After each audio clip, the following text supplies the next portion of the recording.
Hi வணக்கம் மக்களே. இன்னைக்கு என்ன அப்படின்னு பார்த்தோம்னா, நம்ம மாண்புமிகு விஜய் அவர்கள் என்ன சொல்லுவாங்க அப்படின்னா, 2 பேத்துக்கு தான் போட்டி அப்படின்னுவாங்க. ஒண்ணு தாவேகா, இன்னொன்னு திமுக அப்படின்னு சொல்லுவாங்க. ஆனா, அவர் இந்த அளவுக்கு வளர்வதற்கு வந்து 2 பேர் காரணமா இருக்காங்க.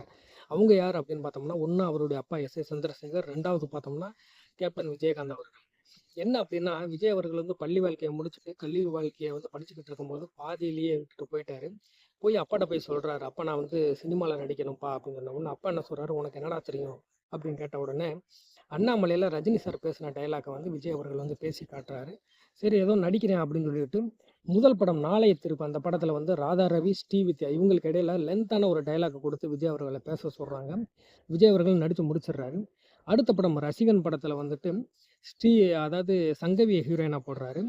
போட்டு நடிச்சுக்கிட்டு இருக்கும்போது, சங்கவி தங்குறதுக்கு வந்து தனியா வந்து ரூம் குடுத்துடுறாங்க. விஜய் அவர்களுக்கு வந்து ரூமே குடுக்கல. இப்ப விஜய் வந்து அப்பாட்ட போய் கேட்குறாரு, "அப்பா எனக்கு ரூம் இல்லையாப்பா?" அப்படின்னு கேட்டோம்னா, சப்புன்னு ஒரு அறையிறாரு. "ஏன்டா உனக்கு வந்து ரூம் குடுக்குற அளவுக்கு நீ இன்னும் பெரிய நடிகனா வளரல" அப்படின்னு சொல்றாரு.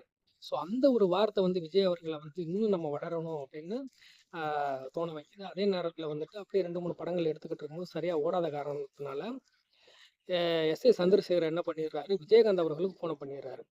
"விஜய் உன்னைய பார்க்கணும்" அப்படின்னு சொன்ன உடனே விஜயகாந்த் அவர்கள் வந்து வீட்டுக்கு வந்துடுறாரு. "என்ன சார்?"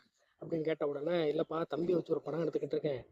நீங்க கெஸ்ட் ரோல் பண்ணீங்கன்னா கொஞ்சம் நல்லாயிருக்கும்" அப்படின்னு சொன்ன உடனே, விஜயகாந்த் வந்து எதுவுமே கேட்கலையாம்.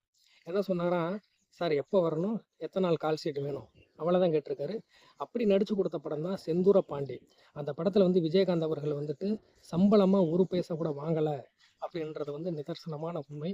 அப்படி இவங்க 2 பேருமே அதாவது எஸ்.ஏ. சந்திரசேகர், கேப்டன் விஜயகாந்த் அவர்கள் வந்து ஆரம்ப காலத்துல விஜய் அவர்கள வந்து ரொம்பவே வளர்த்து விட்டு, அதன் பிறகு விஜய் அவர்கள் வந்து தனிப்பட்ட முயற்சியில சினிமால பெரிய லெவல்ல வளர்ந்து 2 வருஷத்துக்கு முன்னாடி கட்சி ஆரம்பிச்சு இன்னைக்கு சிஎம்மா இருக்கிறது வந்து ரொம்ப சாத்தியமான ஒன்றாக நம்ம பார்க்குறோம். நம்ம வீடியோ பிடிச்சிருந்துச்சுன்னா அடுத்து லைக் பண்ணுங்க. அடுத்தடுத்த வீடியோல நம்ம பார்க்கலாம். ஓகே.